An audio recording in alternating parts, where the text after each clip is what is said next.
Alors, quoi de mieux qu'un bon oreiller pour bien dormir? Je suis Dr. Edith Lacroix, chiropratienne, et il m'arrive régulièrement de me faire poser la question: quel oreiller me suggères-tu?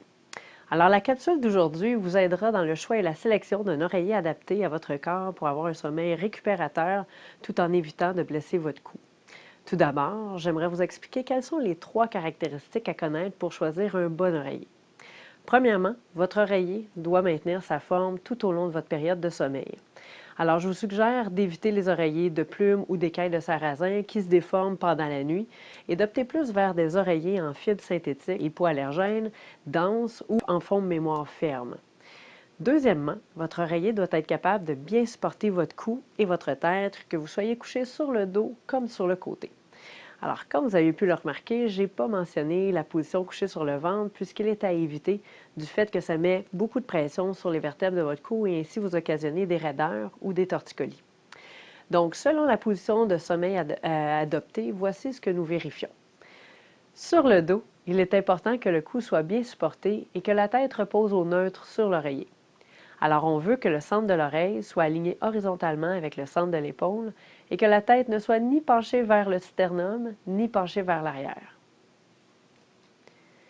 Sur le côté, il est important de trouver un oreiller suffisamment épais pour épouser la largeur de votre épaule, afin que le centre de votre visage soit bien centré avec le centre de votre cou.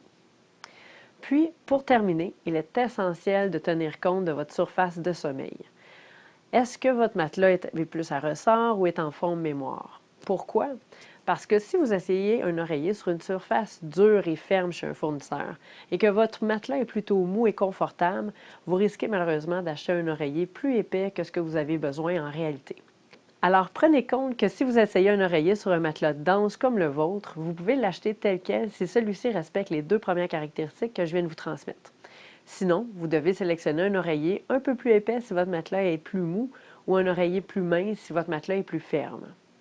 Alors maintenant que l'on vient de voir les 3 caractéristiques d'un bon oreiller, je veux vous présenter 3 modèles d'oreillers que je considère de très bons choix, entre autres parce que ces modèles offrent différentes épaisseurs pour mieux s'adapter au poids et à la largeur d'épaule de la personne. Donc, je vous présente d'abord l'oreiller D-Core ainsi que l'oreiller d'Orthoserve, qui sont fabriqués avec de la fibre synthétique dense et hypoallergène, ainsi que mon autre oreiller ici, qui est le Therapeutica, qui lui est fabriqué en forme mémoire ferme. Je tiens à préciser que ce ne sont que 3 suggestions et que si vous trouvez un oreiller qui possède les 3 éléments dont je vous ai parlé dans ma capsule, ce sont aussi de bons choix. De plus, il est important de savoir que le rôle de bon oreiller est de bien supporter votre cou et votre tête. Si vous avez déjà des douleurs, des raideurs ou même des problèmes de cou, l'oreiller ne corrigera probablement pas la situation.